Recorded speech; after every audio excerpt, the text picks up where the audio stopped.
BJP ticket ಕೊಡಿಸೋದಾಗಿ ಉದ್ಯಮಿಗೆ Chaitra and gang ವಂಚಿಸಿತ್ತು. ಈ ಪ್ರಕರಣದ ಅಡಿ ಜೈಲು ಸೇರಿದ್ದವರೆಲ್ಲ ಸದ್ಯ ಜಾಮೀನಿನ ಮೇಲೆ ಹೊರಗಿದ್ದಾರೆ. ಇದೀಗ ಇದೇ ಪ್ರಕರಣದ ಆರೋಪಿ ವಿರುದ್ಧ ಸಾಕ್ಷ್ಯ ನಾಶಕ್ಕೆ ಯತ್ನಪಟ್ಟ ಆರೋಪ ಕೇಳಿಬಂದಿದೆ.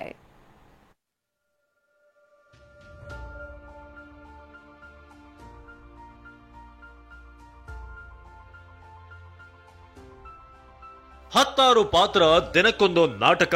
ಬೈಂದೂರು ಕ್ಷೇತ್ರದ ಬಿಜೆಪಿ ಟಿಕೆಟ್ ಕೊಡಿಸೋದಾಗಿ ಉದ್ಯಮಿ ಬಳಿ ಚೈತ್ರ ಅಂಡ್ ಗ್ಯಾಂಗ್ 5 ಕೋಟಿ ಹಣ ಪೀಕಿತ್ತು. ವಂಚನೆ ಕೇಸ್ನಲ್ಲಿ ಸಿಕ್ಕಿಬಿದ್ದು ಜೈಲು ಸೇರಿದ್ದ ಆರೋಪಿಗಳಿಗೆ ಬೆಂಗಳೂರಿನ 3ನೇ ಸಿಎಂಎಂ ಕೋರ್ಟ್ ಷರತ್ತುಬದ್ಧ ಜಾಮೀನು ನೀಡಿದೆ. ಆದ್ರೀಗ ಬೇಲ್ ಮೇಲೆ ಹೊರಗಿರುವ ಗ್ಯಾಂಗ್ನ ಸದಸ್ಯನ ವಿರುದ್ಧ ಹಲ್ಲೆ ಆರೋಪ ಕೇಳಿಬಂದಿದೆ. ಉದ್ಯಮಿಗೆ ಚೈತ್ರ ಗ್ಯಾಂಗ್ ವಂಚನೆ ಪ್ರಕರಣ, ಸಾಕ್ಷಿಗೆ ಹಲ್ಲೆ ಮಾಡಿ ಬೆದರಿಕೆ ಹಾಕಿರುವ ಆರೋಪಿ. ಹೌದು, ಉದ್ಯಮಿ ಗೋವಿಂದ ಪೂಜಾರಿಗೆ ವಂಚಿಸಲು ಚೈತ್ರ ಅಂಡ್ ಗ್ಯಾಂಗ್ ಗೋಪಾಲ್ ಪೂಜಾರಿ ಅನ್ನೋ ಪಾತ್ರ ಸೃಷ್ಟಿ ಮಾಡಿದ್ರು. ಕಡೂರಿನ ಕಬಾಬ್ ವ್ಯಾಪಾರಿ ಚನ್ನಾನಾಯ್ಕನನ್ನ ಎ ರಾಮು ಸಲೂನ್ಗೆ ಕರೆತಂದು ಮೇಕಪ್ ಮಾಡಿಸಿದ್ರು. ಆದ್ರೆ ವಂಚನೆ ಕೇಸ್ನಲ್ಲಿ ಎಲ್ಲರೂ ಲಾಕ್ ಆಗ್ತಿದ್ದಂತೆ ಒಂದೊಂದೇ ಕಳ್ಳಾಟ ಬಯಲಾಗಿತ್ತು. ಮೇಕಪ್ ಮಾಡಿದ ರಾಮು ಕೂಡ ಇವರ ಕರ್ಮಕಾಂಡ ಬಿಚ್ಚಿಟ್ಟಿದ್ದ. ಈಗ ಬೇಲ್ ಮೇಲೆ ಹೊರಬಂದಿರುವ ಚೈತ್ರ ಗ್ಯಾಂಗ್ನ ಆರೋಪಿ ಧನ್ರ ಸಾಕ್ಷಿ ನಾಶದ ಸಲುವಾಗಿ ರಾಮು ಮತ್ತು ಕುಟುಂಬಕ್ಕೆ ಬೆದರಿಕೆ ಹಾಕ್ತಿರುವ ಆರೋಪ ಕೇಳಿಬಂದಿದೆ.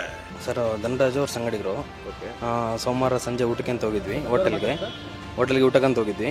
ಊಟ ಮಾಡೋ ಟೈಮಲ್ಲಿ ಬಂದು ಸೀದಾ ಏಕಾಬಿಕ್ಕಿ ಕಲ್ಯಾಣ ಮಾಡಿದ್ರು. ನಾನು, ನಮ್ಮ ಚಿಕ್ಕಪ್ಪ ಮತ್ತು ನಮ್ಮ ಇಬ್ಬರು ಫ್ರೆಂಡ್ಸು 4 ಜನ ಇರ್ಬೇಕಾದ್ರೆ ಬಂದು ಏಕಾಬಿಕ್ಕಿ ಹಲ್ಲೆ ಮಾಡಿ ಹೇಳಿದ್ರು. ನನ್ನಿಂದ ಒಂದು ಭವಿಷ್ಯ ಹಾಳಾಗಿದೆ ಅಂತೇಳಿ ಹೇಳಿ ಹೊಡೆದಿದ್ದು.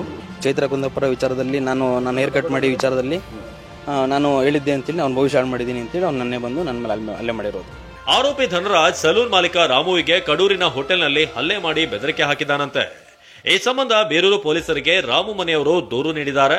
ಜೀವ ಬೆದರಿಕೆ ಇರೋದರಿಂದ ಚಿಕ್ಕಮಗಳೂರು ಎಸ್ಪಿ ಬಳಿಯೂ ರಕ್ಷಣೆ ಕೋರಿದ್ದಾರೆ. ಅವರು ಹೊಡೆದ್ರೆ ನಾವು ಹೊಡೆಸ್ಕೋಬೇಕು, ಅವ್ರು ಏನಿದ್ ಮಾಡಿದ್ರು ನಾವು ಮಾಡಿಸ್ಕೋಬೇಕು, ಸುಮ್ಮನೆ ಇರಬೇಕು. ಯಾಕೆ ಸ್ಟೇಷನ್ಗೆ ಹೋದ್ರಿ ನೀವು? ಕೇಳ್ತಿರೋದು ಧನರಾಜ್ ಅಂತೇಳಿ, ಅವನೊಬ್ಬ ಅಕ್ವಿಸ್ಟ್ ಸರ್. ಅವನು ಜಾಮೀನು ಮೇಲೆ ಹೊರಗಡೆ ಬಂದಿದ್ದಾನೆ. ಅವನ್ನೊಂದು ಸ್ಟೇಷನ್ಗೆ ಕರೆಸಿಬಿಟ್ಟು ನಮಗೊಂದು ಸಂಧಾನ ಮಾಡೋಕ್ಕಾಗಲಿಲ್ಲ ಅಂತ ಹೇಳಿದ್ರೆ ನಮ್ಮ ಬಡಪಾಪಿಗಳಿಗೆ ನಮಗೆ ಏನು ರಕ್ಷಣೆ ಇದೆ ಸರ್? ಕಡೂರಲ್ಲಿ SP ಅವ್ರ ಹತ್ರ ಬಂದಿದ್ವಿ, ನಮ್ಮ ರಕ್ಷಣೆ ಕೇಳಿದೀವಿ ಅಷ್ಟೇ ಸರ್, ನಾವು ಇನ್ನೇನು ಕೇಳಿಲ್ಲ. ಸಾಕ್ಷಿಗಳಿಗೆ ಬೆದರಿಕೆ ಹಾಕಬಾರದು, ಸಾಕ್ಷಿ ನಾಶಕ್ಕೆ ಯತ್ನಿಸಬಾರದು ಅಂತ ಷರತ್ತು ವಿಧಿಸಿ ನ್ಯಾಯಾಲಯ ಜಾಮೀನು ನೀಡಿದೆ. ಆದ್ರೀಗ ಸಾಕ್ಷಿಗಳಿಗೆ ಬೆದರಿಕೆ ಹಾಕಿರುವ ಆರೋಪಿ ವಿರುದ್ಧ ಯಾವ ಕ್ರಮ ಕೈಗೊಳ್ತಾರೆ ನೋಡಬೇಕು. ಅಶ್ವಿತ್ ಮಾವಿನಗುಣಿ, TV9 ಚಿಕ್ಕಮಗಳೂರು.